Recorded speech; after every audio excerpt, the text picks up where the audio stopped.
बघूया, आपण वाट बघू. कदाचित 2024 पर्यंत काहीतरी होईल. पाक ऑक्युपाईड काश्मीर भारतामध्ये येईल अशी अपेक्षा करायला हरकत नाही, कारण या सगळ्या गोष्टी फक्त मोदी करू शकतो. आर्टिकल 370 पूरी तरह से हटने के बाद क्या अब हमारी सरकार इलीगल ऑक्यूपाइड पीओके को भारत में फिर से मर्ज करने की प्लानिंग कर रहा है? जम्मू कश्मीर के लोग भी चाहते हैं कि हम भारत का हिस्सा बने. Indian Army will carry out any order which is been given by the government of India. Bharat की संसद में पीओके को लेकर एक सर्वसम्मत प्रस्ताव पारित है जो भारत का ही हिस्सा था, है और आगे भी हम मानते हैं. हमारा कश्मीर ऑक्युपाई किया हुआ है, तो वापस कब आएगा? जल्दी. वेल गाइस, इन सभी चीजों को हमारे मिनिस्टर्स द्वारा कई बार क्लेम किया जा चुका है, बट यू नो गाइस कि यहाँ पर सबसे इंटरेस्टिंग बात यह है कि पीओके की जनता खुद भारत के साथ मर्ज होना चाहती है. इस्लामाबाद के बजाय हमें दिल्ली को आवाज देनी चाहिए. हमें नहीं जाना तुम्हारे मुल्क में, खोलो करगिल का रास्ता. They raised slogans against the Pakistan army and the politicians and even threatened to merge with India. मतलब पीओके की जनता पाकिस्तान से पूरी तरह से परेशान हो चुकी है.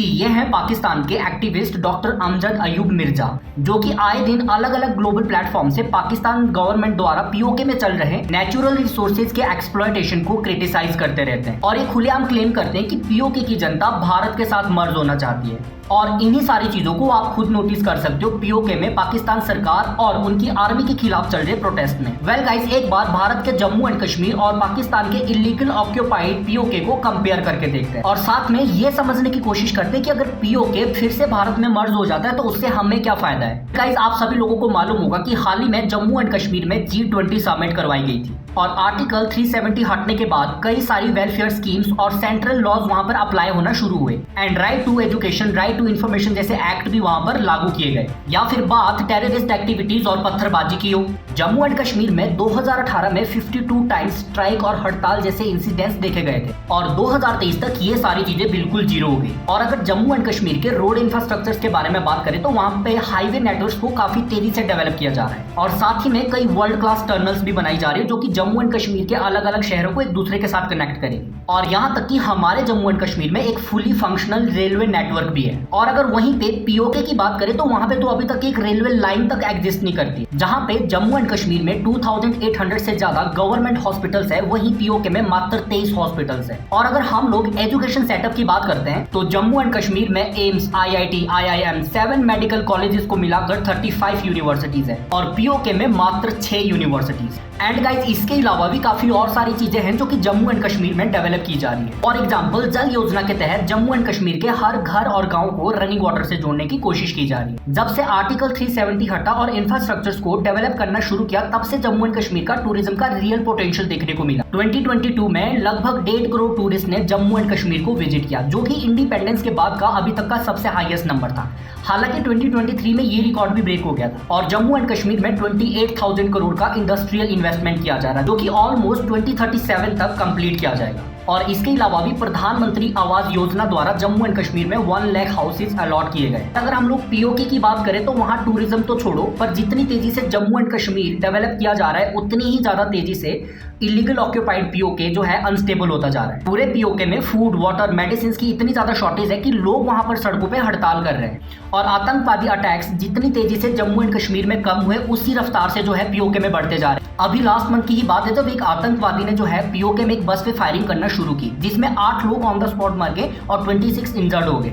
और गाइस, ये जाहिर सी बात है, जहां पे डेवलपमेंट कम होता है वहां पर अपॉर्चुनिटीज भी कम होती है. इसीलिए अगर हम लोग पर कैपिटा इनकम की बात करते हैं तो जम्मू एंड कश्मीर का पर कैपिटा इनकम $1,200 है और वहीं पर पीओके का $525. बट यू नो गाइस कि जब भी कोई रीजन डेवलपमेंट टर्म्स में बैकवर्ड होता है तो उसको उसकी होम कंट्री एक बजट पैकेज एलोकेट करके डेवलप करने की कोशिश करती है. फॉर एग्जांपल, जैसे इंडिया अपने नॉर्थ ईस्ट के लिए एक बजट पैकेज एलोकेट करता है ताकि वहां पर डेवलपमेंट की जा सके, और पाकिस्तान करता है इसका बिल्कुल उल्टा. देखो गाइस, वैसे इंडिया का पीओके को लेकर काफी इंक्लूसिव अप्रोच है.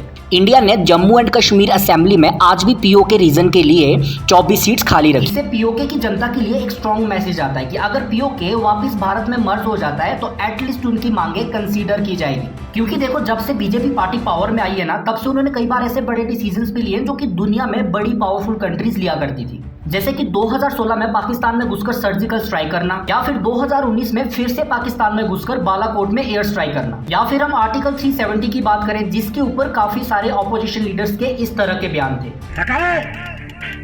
317 का देखते हैं हम। मैं भी देखता हूँ फिर इलाक रहता है या नहीं रहता।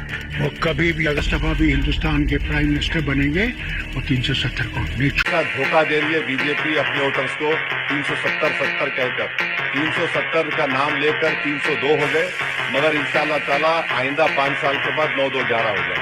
370 जब तक कांग्रेस पार्टी का वजूद है तब तक 370 भारतीय जनता पार्टी 200 साल हुकूमत करेगी तो भी वो हटा नहीं सकती। जम्मू कश्मीर की भी डेडलाइन होगी पूरे मुल्क को कि जो हमारा एक्सेशन है, जिन शर्तों की अगर उन शर्तों को खत्म करते हैं तो जम्मू कश्मीर का रिश्ता भी मुल्क के साथ खत्म हो जाएगा।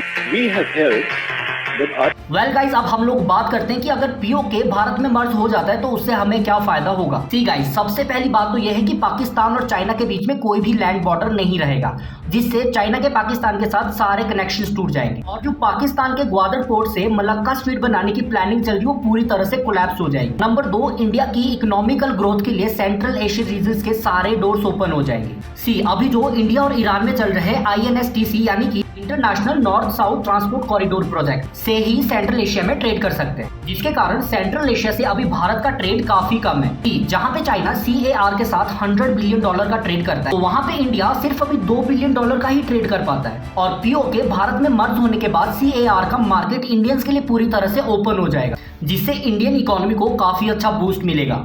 सी गाइस, काफी सारे पॉलिटिकल लीडर के बारे में रिसर्च करते हुए हमें ये पता चला कि अगर आपके पास पावर हो तो आप कुछ भी बदल सकते हो। गाइस, आप लोग मुझे बताओ कि आपको क्या लगता है कि गवर्नमेंट इतनी ज्यादा कॉन्फिडेंट क्यों है कि वो पीओके को वापस भारत में जोड़ देंगे, या फिर गवर्नमेंट क्या स्टेप लेने वाली है, या फिर आपके अकॉर्डिंगली गवर्नमेंट को कौन से स्टेप्स लेने चाहिए? Please let me know in the comment box. जल्दी मिलूंगा एक नए टॉपिक के साथ, तब तक के लिए राम राम।